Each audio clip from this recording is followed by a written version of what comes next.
Welcome to the Coffee Journeys show, hosted by me, Piotr Zagorowski, author of the Coffee Journeys blog.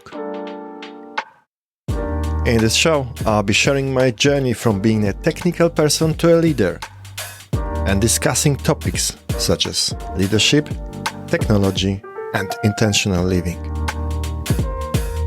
I'll be sharing my unique perspective and insights and offering guidance on how to develop the skills and mindset needed to succeed in today's world. Whether you're an aspiring leader, a technology enthusiast, or simply looking to learn more about the world around you, this podcast is for you. So, join me for the engaging and thought-provoking conversations on leadership, technology, and intentional living on the Coffee Journeys show.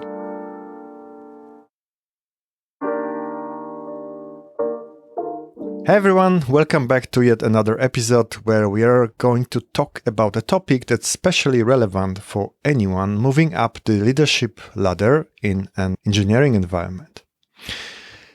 We are breaking down the 3 steps of engineering leadership.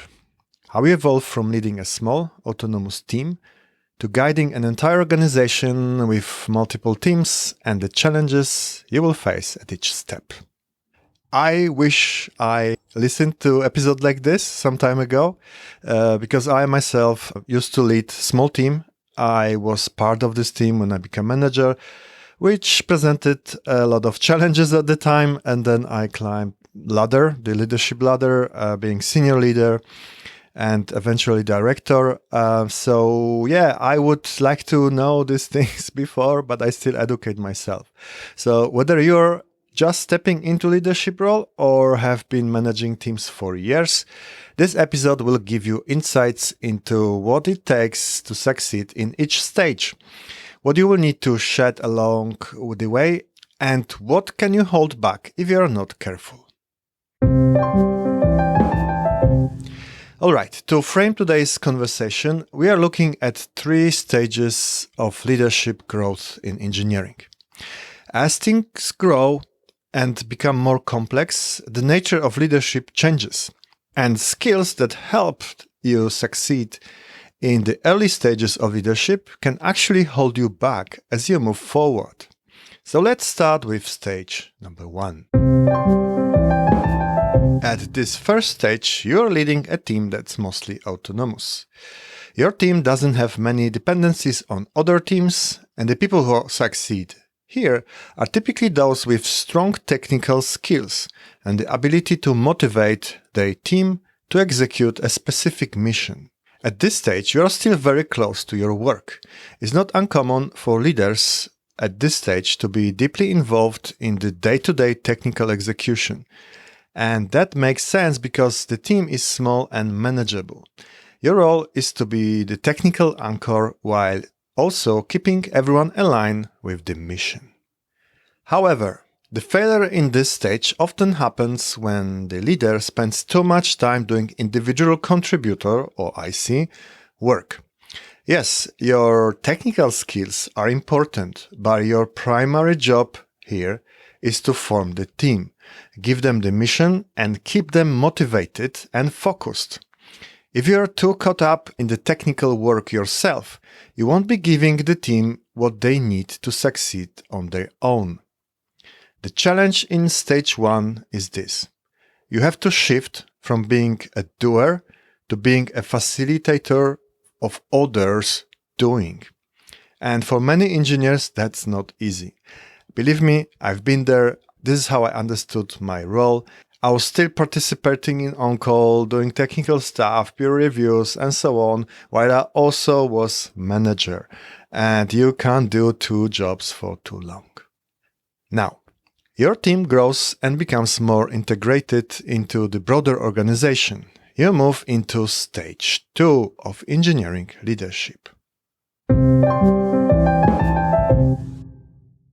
And stage 2 is collaborating with other teams. By this stage, the success of your team is no longer just about what you do internally. Your team's success depends on collaborating with other teams across the organization. You no longer have the luxury of operating in a silo. This means that leaders who succeed in this stage are ones who can build trust and influence teams they don't have direct authority over. At this time, leaders in stage 2 need to excel at providing clarity on the mission. This becomes critical because your team is not operating in isolation.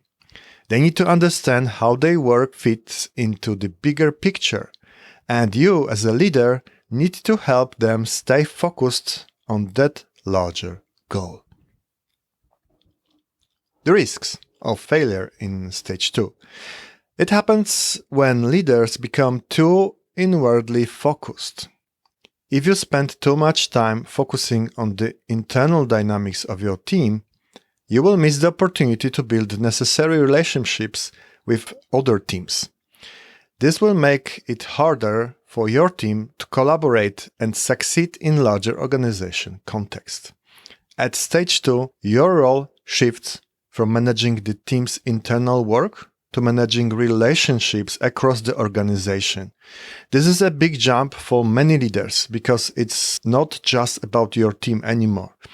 It's about influencing and collaborating across boundaries. And if you can see what makes you successful in stage 1, it actually holds you back in stage 2. In stage 1, you need to focus on your team. In stage 2, you need to start shifting your attention towards other teams and building relationships across the organization. And finally, we arrive at stage 3, the point where you are no longer just leading a team. Now you are leading an organization made up of multiple teams, all of which depend on each other to succeed. Stage number 3 is leading an organization. In this stage, leadership becomes about vision, strategy, and execution. You have to define where the organization needs to go, articulate a clear strategy to get there, and then organize your teams to execute that strategy successfully. This stage requires a whole new level of leadership skills. It's no longer enough to just have a good technical skills or good relationships with other teams. You need to be able to paint a vision of the future, craft the path to that vision, and ensure that your organization is structured in a way that you can execute effectively. What about failures in this stage? Failures in stage 3 happens when leaders spend too much time on relationship building or administrative tasks and lose sight of their primary responsibility, which is driving the vision, strategy, and execution for the organization. At this level, if you are too caught up with the day-to-day details, your organization will lose direction and your teams won't know where we are going. And here is the kicker. The cost of failure increases as you move through the stages. Failing in stage 3 has 10x cost of failing in stage 1. At this level, the stakes are much higher, and the ripple effect of poor leadership are felt across the entire organization. So, what's the key takeaway here? As you move from stage 1 to stage 3, the things that make you successful in one stage will hold you back in the next stage. If you don't adapt, of course. In stage 1, you are successful because you are a great technical leader and a motivator. But if you don't learn to delegate and move away from being an individual contributor, you will struggle to lead a team. In stage 2, building relationships and influencing other teams is critical. But if you don't master that, your team will be isolated and struggle to deliver in a broader context. And in stage 3, if you can't step into a role of visionary and strategist, an entire organization could flounder because you are not giving them the direction that they need to succeed. To grow as an engineering leader, you have to constantly shed what make you successful in the past and adopt new skills for the next stage. It's a continuous process of letting go and learning something new. It is a retrospective mindset applied in your daily leadership skills level. Before we wrap up, here is something I want you to reflect on. Where are you right now in your leadership journey? Are you in stage 1, where you are still very into trenches? Or maybe you're moved to stage 2 and you're starting to build those critical relationships with other teams.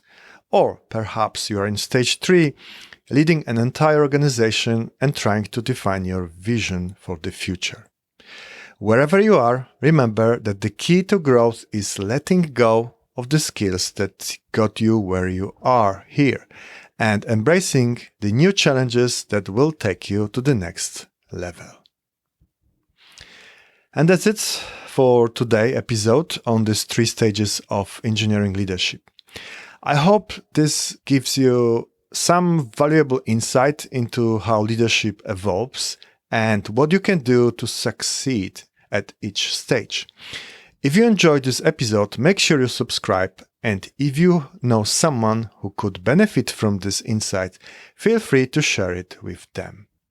Thanks so much for listening, and until next time, keep growing, keep leading, and keep moving forward. And this is all I have for you today. I value feedback a lot. That's why I ask you to review my podcast in your favorite podcasting platform and give it as many stars as you think it deserves. By doing so, this podcast is going to be more visible and I can reach more people to provide value. And before you go, if you would like to join the community of people who are determined to help each other and grow together, join my newsletter at coffeejourneys.blog/newsletter. Thanks for tuning in today, and until next time, have a great day.